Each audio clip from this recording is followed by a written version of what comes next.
All right, so the summer season has finally kicked off and summer camps are back with guidelines to keep campers safe. But with vaccines available now for kids as young as 12, some of the CDC guidelines are changing. Tracy A. McPeer is in Midtown for us to break down the new guidelines. Tracy. Well, since last summer was a wash for many day camps and sleepaway camps, this year many families are gearing up for their kids to take part.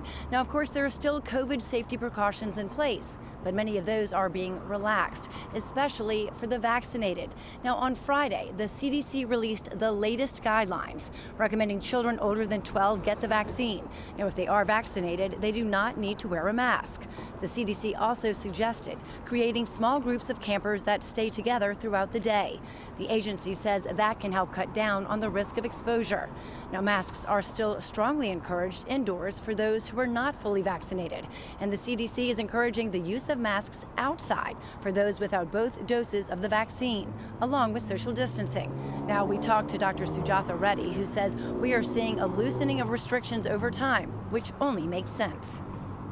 Because of vaccinations and because our numbers are down and because we know more about this virus, the risk to children in camp, I think, is very low right now.